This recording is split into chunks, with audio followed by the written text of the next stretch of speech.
Ejemplo, ¿cuál es el animal más grande que hay? ¿O cuál es el ser vivo más grande que existe? Y enseguida pensamos en la ballena, en alguna secoya muy alta y todo. Pero en realidad uno de los datos es que uno de los seres vivos más grandes es un hongo. Y por eso, para hablar de hongos, estamos en contacto con Wanda Pola, que es profesora de la Facultad de Humanidades y Ciencias, doctora en Ciencias Biológicas, y que este sábado van a dictar en la Reserva Ecológica de Ciudad Universitaria, el sábado próximo, un curso que se llama Hongos, un viaje por su diversidad y utilidades. Hola, Wanda. Hola Alba, ¿qué tal? Buen día. ¿Qué Muchas tal? gracias por la comunicación. Hola, Wandita, ¿cómo andás? Acá estamos con ¿Cómo te va? Buen Alejandro, día. Carlos Ah, qué Piña Hola, bueno. Wanda. y Diego Degano, Hola. que Buen Qué día, esta buen día. mesa de sábado. bárbaro. Un gusto y muy buenos días para todos. Y se te escucha muy bien, pese a que sé que estás más en la zona Sí, rural. eh, exactamente. en un momento del año donde observar hongos es una maravilla, porque yo tengo un hijo que de hecho se anotó al curso, nada que ver, porque él trabaja en cosas de publicidad y de diseño 4D y todo lo demás, pero es fanático de los hongos y los fines de semana me pide el auto para irse a cazar fotos de hongos por distintos lugares. Y la semana pasada Wanda trajo del Parque de San Martín cientos de Sí. fotos maravillosas. Así que contanos un poco de en qué consiste el curso y después hablamos de los hongos. Sí, sí, bárbaro. Bueno, la verdad que nosotros hace unos años estamos trabajando con los hongos. Ustedes saben que es como un grupo biológico que está llamando cada vez más la atención, porque bueno, la verdad que se están viendo cada vez más, no sabemos si es por los cambios de clima, bueno, pero en realidad en la ciudad o en la región estamos observando muchísimas especies. Hace unos años registrábamos, ponerle 10 o 6, y ahora estamos registrando hasta 30 o 40 especies totalmente, digamos, diferentes, que la verdad que llaman la atención de un año al otro. El curso consiste en eso, un poco es aficionado, una persona que pueda estudiar a lo mejor una carrera de biología o otra persona que hace ingeniería, incluso hemos tenido gente que cultiva, pero un poco trabajar en este reconocimiento a campo de hongos, cómo se ve, cómo se puede recolectar, y un poco trabajar en el aire libre, que la idea es que sorprenda la naturaleza al encontrarlos, porque la verdad que son maravillosos por sus colores, por su forma, y bueno, son descubrimientos que la gente va trabajando en ese curso, ese recorrido, bueno, algo científico, algo, por supuesto, biológico, tenemos que dar para que puedan reconocerlo más fácil, pero bueno, eso es un poco la apuesta que nosotros queremos hacer al aire libre, recorrido, cómo encontrarlos y conocerlos digamos, en sus formas, en los colores, y bueno, cuáles pueden ser comestibles, cuáles Ahí no, va. Sí, qué te quería cuidado. preguntar si el objetivo de la identificación es gastronómico también. Un poco es gastronómico, lo que pasa es que la mayoría de los hongos, no, digamos, no se pueden consumir hasta hacerle un estudio mucho más, digamos, específico, como por ejemplo cortes histológicos, las esporadas, llamadas a ver qué espora te da, qué color tienen. No es que vos vas a recolectar para consumirlo, porque nosotros en la reserva tienen otro tipo de utilidades no tan comestibles. Hay algunos como las auricularias, que son las llamadas orejas de o a lo mejor algún especie de Coprinus, pero en realidad nosotros tenemos que hacer siempre un estudio posterior, que eso es más científico. Pero bueno, eso es tiempo, es saber que nos va a ir siempre poniendo a prueba, conociendo, entonces no es tan fácil. La Wanda, idea es que después la parte de la gastronómico es otras especies que se cultivan. Sí. una vez me habían dicho que la única forma de reconocer un hongo comestible o que saber que un hongo no era tóxico era los que tienen poros. Los que tienen poros en vez de laminillas, esos, dice, son todos comestibles. De lo de No, laminilla después es imposible adivinar cuál es. ¿Es así? no, eso es un mito. En realidad hay un montón o sea, vos tenés variedades de laminillas, que algunos tienen poros, pero ahí también se mezclan aquellos que son comestibles y aquellos que no, o son tóxicos, pero eso no tiene nada que ver, es un mito, digamos, de si tienen poros y no laminillas. O sea que hasta Eso ahora es tuve todo mucha suerte. sí, tenés Va, que no tener tanta, te cuidado, la operaron verdad. la semana pasada. Pero no fue por el hongo. Hay que tener mucho cuidado. Hay gente que es muy aficionada, muy especialista, hace cursos. Los uruguayos tienen sus bosques de eucaliptus, tienen muchísima experiencia, lo mismo que algunos grupos en Buenos Aires, pero en realidad es porque vos tenés que estar todos los días viendo y conociendo eso. No podés ir y consumir el primer hongo que veas. Si lo hiciste, bueno, has tenido suerte. O bien conoces muchísimo y pudiste consumirlo. Hay que tener mucho cuidado. Nosotros, digamos, siempre prevenimos que es mejor verlo y preguntar a algún conocido a ver qué especie es, porque nunca se sabe. Es más, te voy a decir, en Santa Fe hay dos que se llaman, bueno, no sé si vale la pena nombrarlos, pero uno es macrolepidus y el otro es chlorophylum, que son exactamente iguales. Sin embargo, chlorophylum tiene una esporada de color verde y el otro se consume y una esporada blanca. Ahora, la gente no sabe hasta que no hace la esporada. ¿Cómo reconocer? Entonces, bueno, hay que tener muchísimo cuidado en eso. Wandy, hemos visto series últimamente. ¿Hay hongos que sean parásitos? Sí, la mayoría de los hongos son parásitos, saprobios, es decir, que consumen todo lo que es materia en descomposición muerta, y algunos son simbiontes, que no hacen nada. La mayoría hacen los tres, digamos, las tres cosas, o algunos hacen más de uno. Hay una serie, como vos mencionás, Alba, que es muy conocida porque se llama Cordyceps, el género, que, bueno, entiendo que el Cordyceps infecta a los seres humanos y creo que se convierten en zombies y, bueno... Sí, The Last of Us. Exactamente. Bueno, hay un honguito que viene la segunda temporada, aclaremos. Exactamente, porque todo el mundo dice es un hongo. Bueno, ese Cordyceps, que es un parásito, que hay como 36 especies de ese género, infecta generalmente a los insectos. Lo que hace es infectar a las hormigas, incluso algunas larvas de mariposas. Pero ¿qué pasa?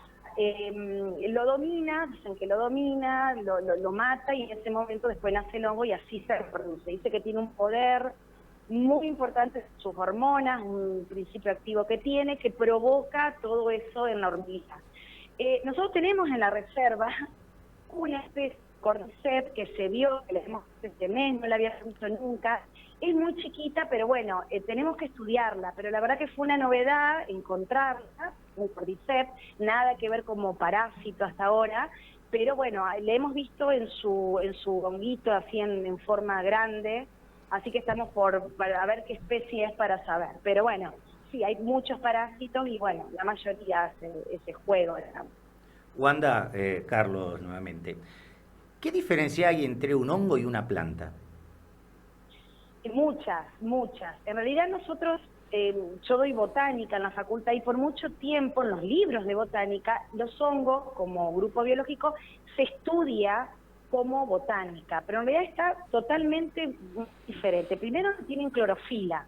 Nunca vas a ver un hongo que tenga pigmento verde, porque ellos no tienen. O sea, por lo tanto no hacen su propio alimento como hacen las plantas. No hacen por eso el hongo está donde hay mucha materia orgánica, porque lo que hace es descomponer.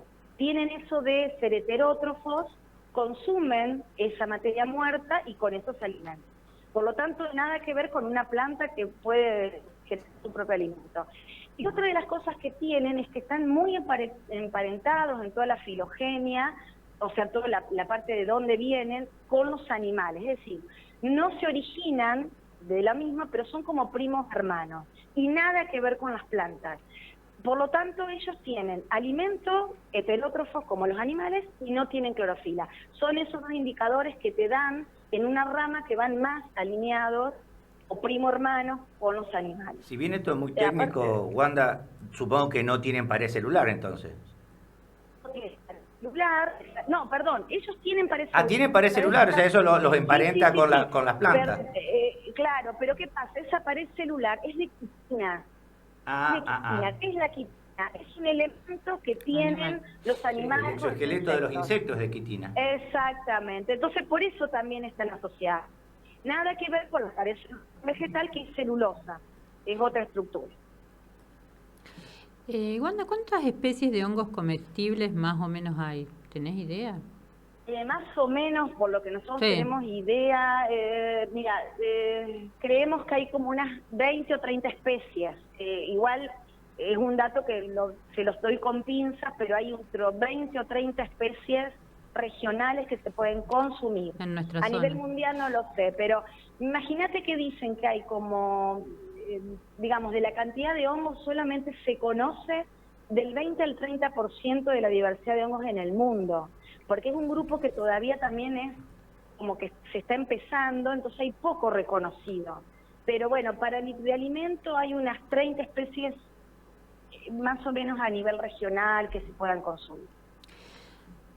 Sí, no, para ver un poco también el tema de la importancia de los hongos, no tengo exactamente el número en este momento, pero si uno analiza la biomasa que existe en este momento sobre el planeta de hongos, particularmente, la biomasa de hongos está entre 50 y 80 veces lo que es la biomasa de animales terrestres, total, incluidos los seres humanos y los animales domésticos.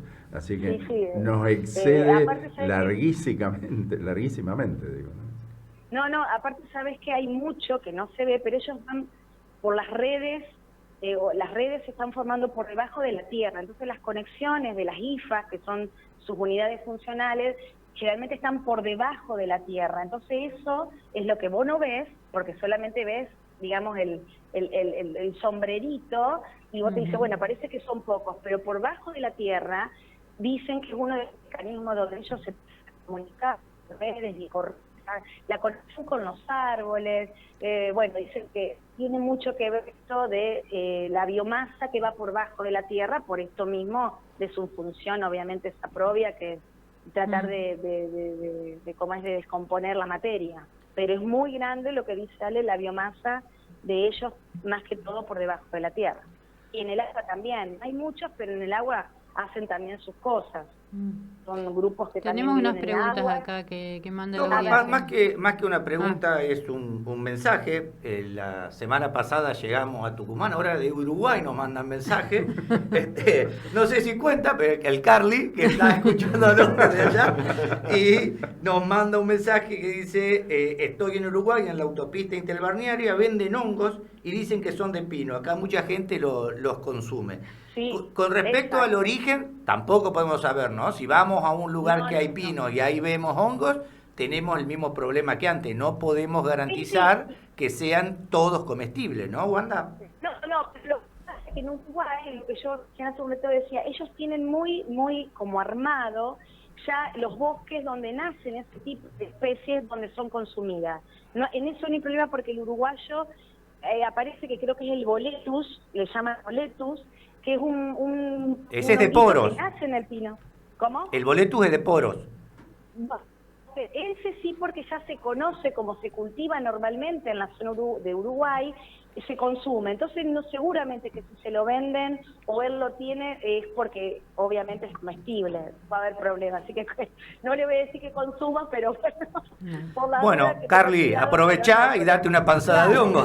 Que consulte a la gente que vende, a ver, pero bueno, si lo venden es porque generalmente es un hongo que está ya en mercado. Exacto. No creo que no hay algo silvestre, digamos. Con confianza se pueden consumir los hongos que vemos en los supermercados porque son especies y variedades que son consumibles, pero recuerdo un profe que me dio un curso en la selva misionera que era especialista en hongos y nos decía, el 100% de los hongos son comestibles, pero el 90% son mortales. O sea, los podés comer el 90% una se puede sola comer vez. solo una vez. Entonces, Solo lo comes una vez. no hay que arriesgarse, hay que disfrutar los hongos, me parece, hay que verlos, disfrutarlos en este momento que realmente se pueden ver cosas maravillosas, pero creo que estamos casi completos en el curso. Contanos un poco más qué se puede hacer en este curso que seguramente se va a repetir en otro momento.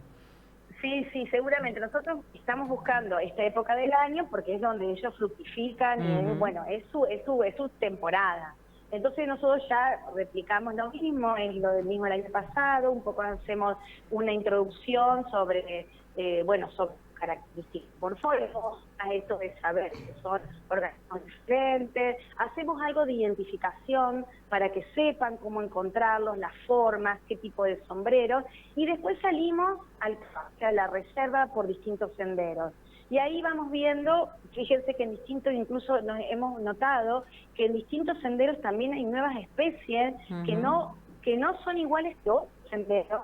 Entonces van sacando fotos. Bueno, nosotros vamos ayudando en ese recorrido a identificarlo. Y después hacemos como una especie de cierre con algunas actividades de trabajo de juegos para digamos, cerrar el curso, y hacemos una degustación, por supuesto, gastronómica, generalmente de hongos de cultivo, por supuesto, no son los hongos que se consumen en la reserva. Vamos a conocer las gírgolas, los champiñones, el roquefort, el queso camemberti, que son, digamos, quesos que están hechos con hongos, y un poco, bueno, enseñarles la variedad que existen. Y bueno, el grupo, nosotros decimos del momento, porque la verdad que sí, están en auge, como sí. mucho en auge. Aparte se aprende todos los días. Sí, está en auge, es un grupo que está en auge. Wanda, así que bueno. Una consulta, más allá de la parte comestible, ¿qué otros usos tienen los hongos en la sociedad actual? Bien, mira, muy buena pregunta. Nosotros en la reserva encontramos como 3 ejemplos para asociar 3 especies que realmente se llaman poliporales. Son aquellos hongos que viven en la madera, son como formas de estantes, de colores a lo mejor anaranjados. Ese anaranjado, que se conoce como reishi, el anaranjado es bueno, ahora se me fue el nombre, bueno, sí, Psicobelis, pero no es Psicobelis. Bueno, es un hongo anaranjado que tiene un montón de importancia medicinal en lo que sería antiinflamatorio, antioxidante, regula muchísimo el sistema inmune. Es un hongo muy, muy conocido y muy importante, y lo tenemos en la reserva. Otro es el Ganoderma, que también a en Japón le dicen reishi por sus utilidades, y ese también es antioxidante, antiinflamatorio, regula todo lo que serían las hormonas. Y uno tercero que también aparece es el Trametex, que le dicen cola de pavo. Ese potencia defensas, combate ciertos virus, tiene un montón de utilidades medicinales. Sí. No, se nos estaba cortando. Pero justo al final, así que le agradecemos al clima. Por favor. se te cortaba un poquito la voz, pero bueno, primero agradecerte porque en sábado, en Semana Santa, nos diste esta nota, y después invitar a las personas. Sé que el curso está casi completo para el sábado. Creo que ya no había, por lo menos de casa van 3, mi hijo, su novia y una amiga, biotecnóloga que está estudiando, así que vamos a estar representados en el curso, y esperemos que cuando las condiciones ambientales sean adecuadas se vuelva a hacer. Bueno, la verdad que muchas gracias por hacerme esta entrevista, y bueno, y invitamos a todos, no sé si este año o el próximo, para que se sumen, y bueno, haya aficionados también, no es necesario. Exacto, sino yo te mando todos aficionados. Me encanta. Bueno, muchas gracias, Wanda. Muchas gracias, Wanda. Nada, buen sábado. Hasta luego. Chau, chau.